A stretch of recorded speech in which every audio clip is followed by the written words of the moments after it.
Welcome to Court Explainer. We are a bit slow this time. Why? Because this is the question of land. We are more detailed, more graphical, because we want you to understand the question about land. Our Court Explainer today is on the question, how do you transfer land? How do you sell land? The question about sale agreement. What is required in a land sale agreement? Is it different from a contract? Is it different from a lease agreement? 2, how do you know whether this person is the owner of the land? 3, your mother had land. Your father had land. They died without telling you that they own land. How do you know? Yes, you Gen Zs. You went to school from nursery, you have been busy in school. You have finished university, you have gotten a job. You have never had an interest of land. Then all of a sudden, you are told by your uncles when your parents have died that your father or your so-and-so bought land. How will you get that information about land? First answer, the government of Kenya is digitalizing the land registry. All details about land and all details are going to be captured in the platform called Adisasa. In the Adisasa platform, 1, you can check just like the logbook. All you need is the vehicle registration number and you put it on the web or the name of the owner of the vehicle. You will get the details digitally. Just like the marriage, how do you know that somebody is married? We did that episode. You need to do a search at the Registrar of Marriages. Now, under the lands registry, you can do a search to know whether your father or your mother or omari or anybody owned that land. So the data bank is now digital. So the question about whether somebody owns the land, as they walk and telling you they have land, just check from the details digitally from the website of the Ministry of Lands. Now, we have confirmed this person has the land, and the question that now is, how do you transfer this land to anybody else? The first thing, there must be a sale agreement. The sale agreement, there is no land that can be transferred without a written sale agreement. So you cannot sell land, oral agreement. You must have a written sale agreement. The particulars that are very critical is the parties must be explained. Who is the buyer and who is the seller? The details of the buyer, the name, the ID number, the PIN number, the telephone number must be there for both. Number 2, what land is being sold?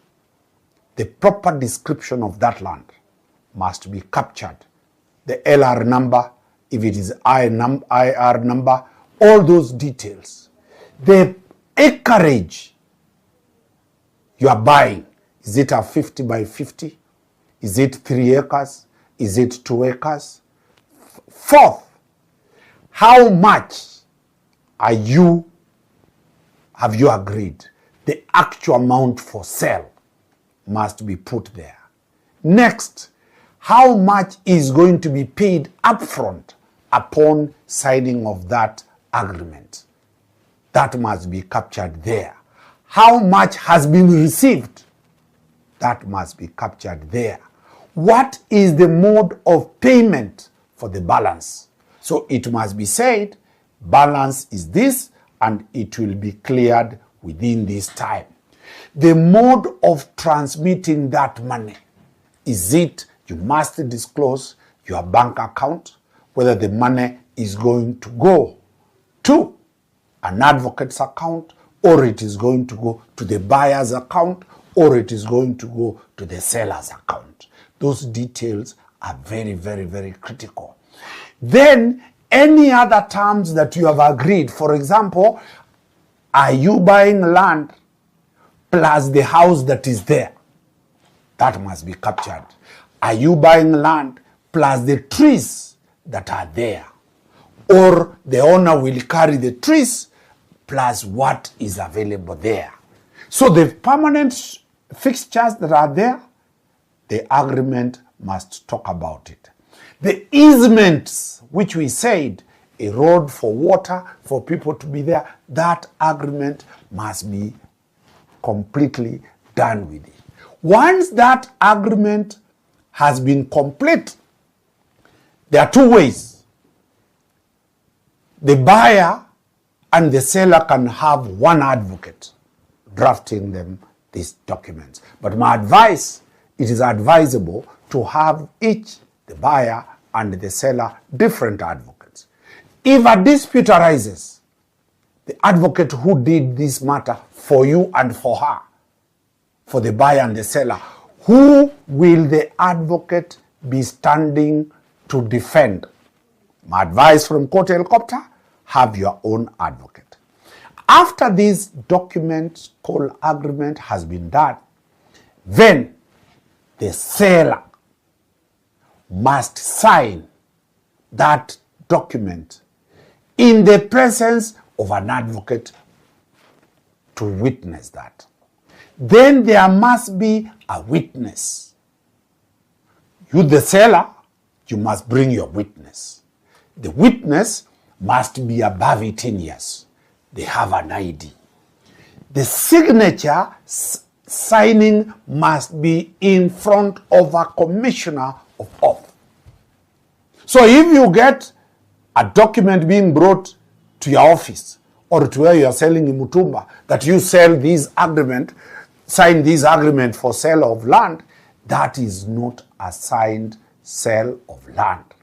The buyer equally must produce a witness, and the document must be signed in the presence of a commissioner of oath. The commissioner of oath or the advocate must do a certificate. A certificate is saying, I myself, Wakili Dunstan Omari, of this practicing number, I saw Cyrus Kimanga sign in this land sale agreement on this date in my office on this particular date.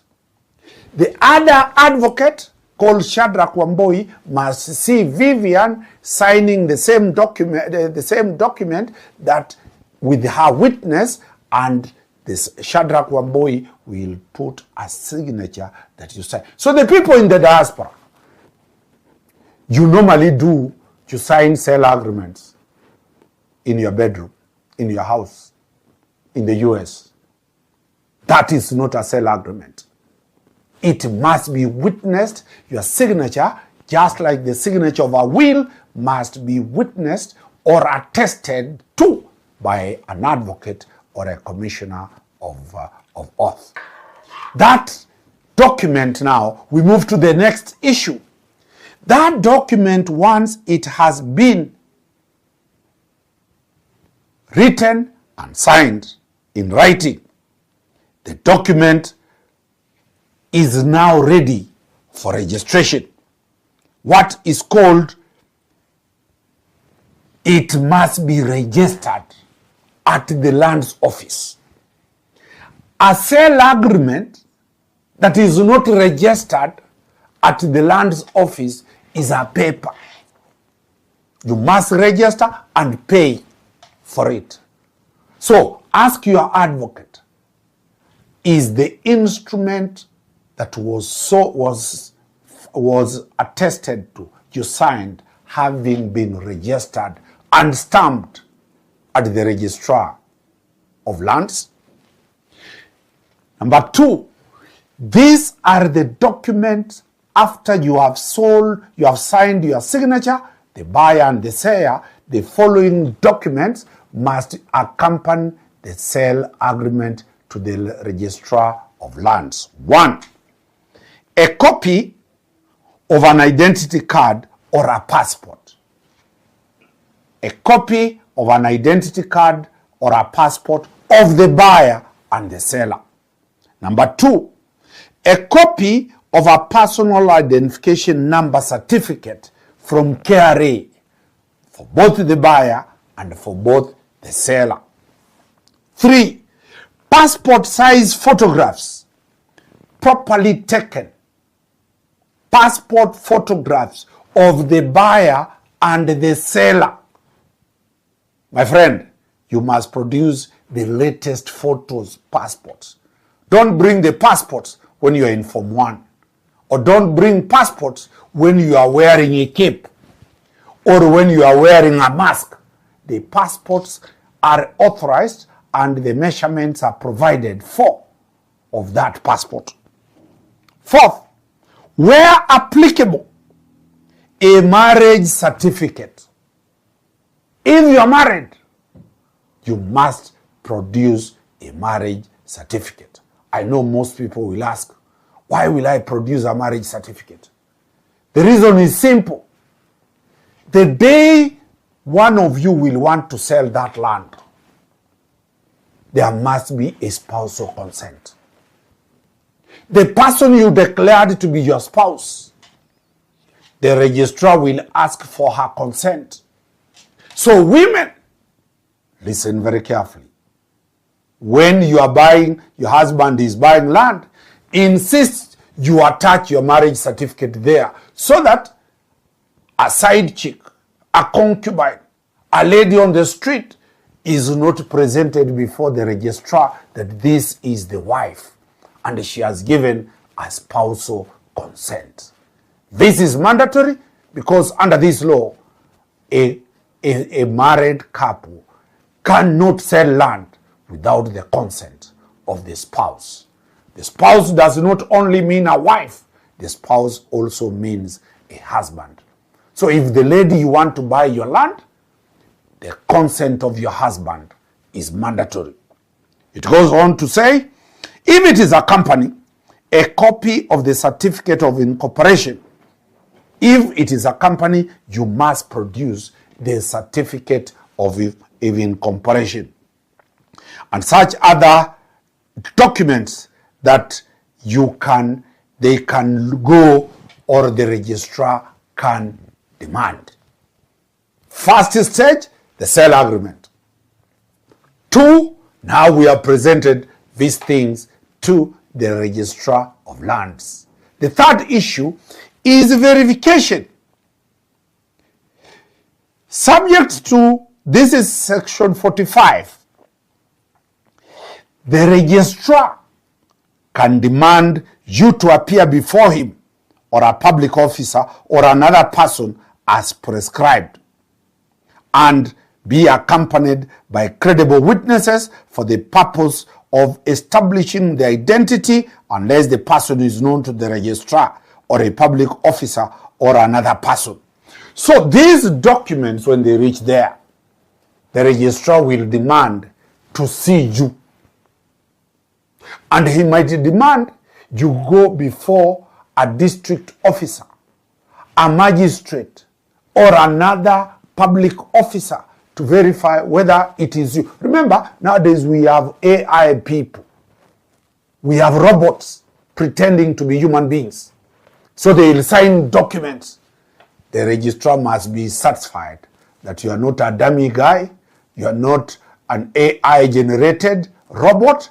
You must come in person and you come with a person who knows you, especially spouses.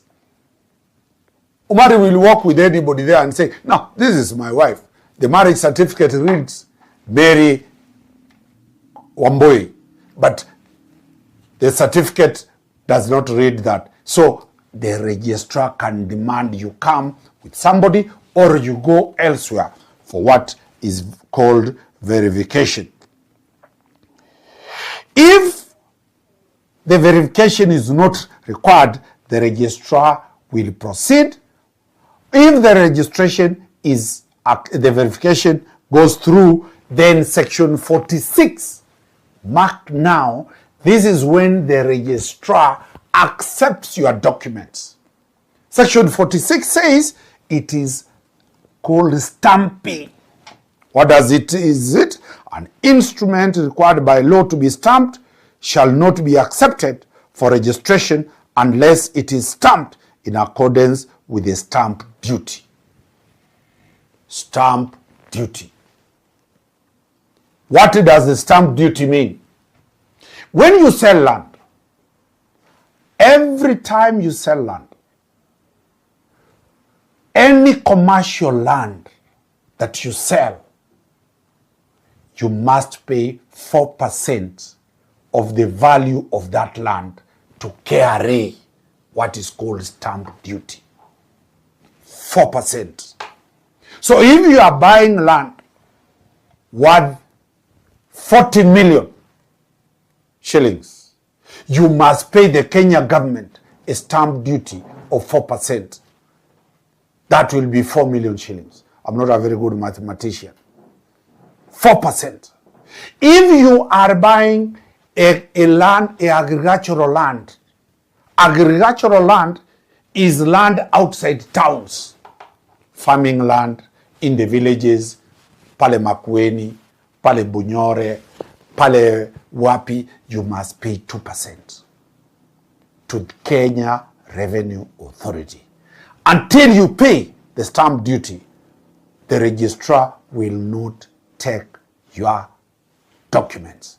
So the American people, when you buy land, have you ever asked the people who are selling you land, the brokers, the lawyers, the transactional people, to send you a receipt of the stamp duty paid? If you didn't pay stamp duty, you have lost. Most Americans, most diaspora people don't pay, they are cheated, and they don't have receipts of stamp duty. In court, Wakili Omari will only ask you one question: show evidence that you paid stamp duty to the Kenya Government Authority, KRA. If you fail, then you never bought the land. That is very explosive. I think we need a bottle of water to cool the fire that has come from that revelation. It's not me. It's not court helicopter. It is the law. Wakili Danstan Omari dealing with registration of your documents for the purpose of bringing out a title deed. Thank you. Keep watching, keep following Court Helicopter as it brings you real-time issues about land. See you in the last episode of the Land Registration Act. Thank you very much.